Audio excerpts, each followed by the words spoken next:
Hey, Loop community producers. We just wanted to put out a quick video.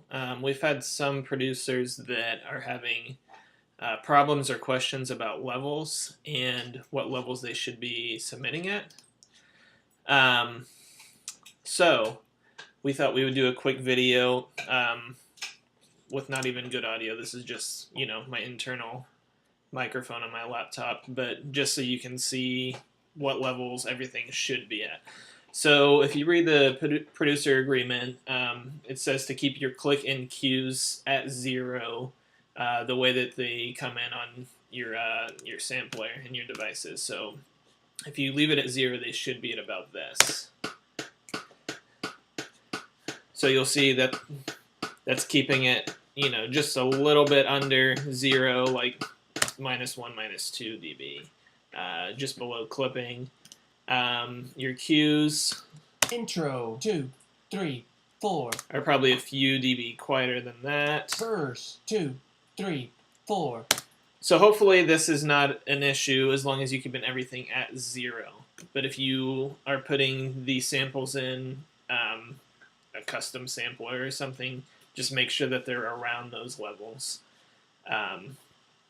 So yeah, we've been getting a lot of submissions that are very, very loud on the instruments and some that are very, very quiet. And we just want to keep everything as consistent as possible. If someone's opening Prime and going through their set list, we don't want them to have to be like adjusting like crazy because the levels are so different. So let's show you like exactly what we're looking for.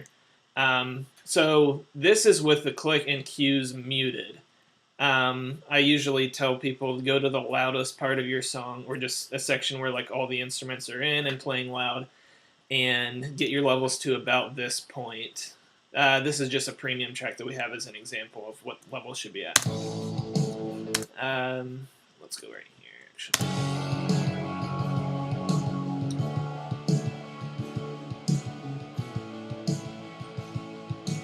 So you can look down at the master right here and see that everything is in and it's nice and loud, but it's not clipping. It's hanging in that -1, -2 dB range with all the instruments in. And that's really where you want it to be at. And that's with the click and cues muted. Now once you bring those back in, they're going to be clipping a little bit, but that's fine.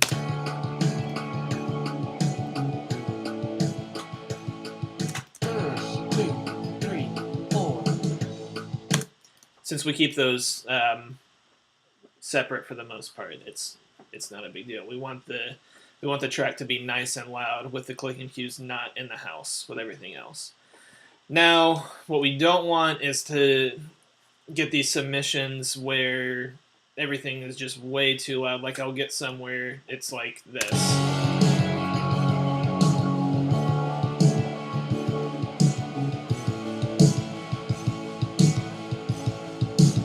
Like drums are just absurdly loud.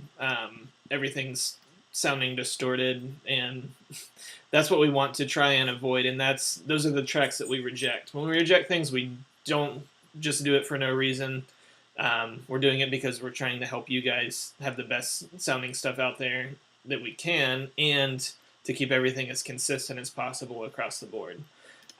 We also don't want it to be too quiet. Sometimes we'll get submissions that are more like down at this level, where with the instruments in, you're closer to like -10 or something.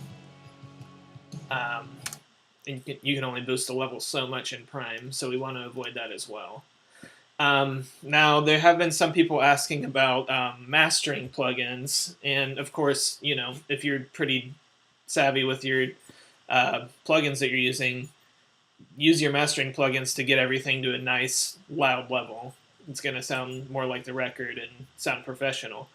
Now, what you want to avoid, though, is when you're bouncing those stems with mastering plugins, you're bouncing them probably one at a time or a few tracks at a time. So if you have something like a limiter on there that's boosting, let's say you're boosting by like 6 dB and it's cutting off, at 0 for the entire mix, that's not going to work specifically for those stems. It's going to bring it up, but it's not going to be hitting that threshold as much where it's bringing the level down. So that's where we also run into issues where the stems are just too loud because you're bouncing out each of those with your mastering plugins.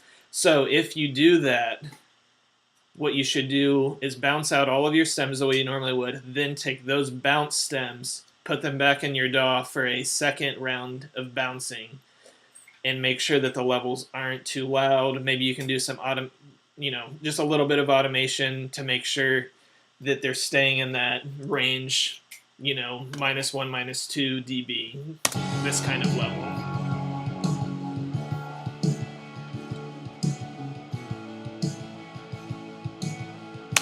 So hopefully that helps answer some questions, and you can always contact us on social media or email us at support@loopcommunity.com if you have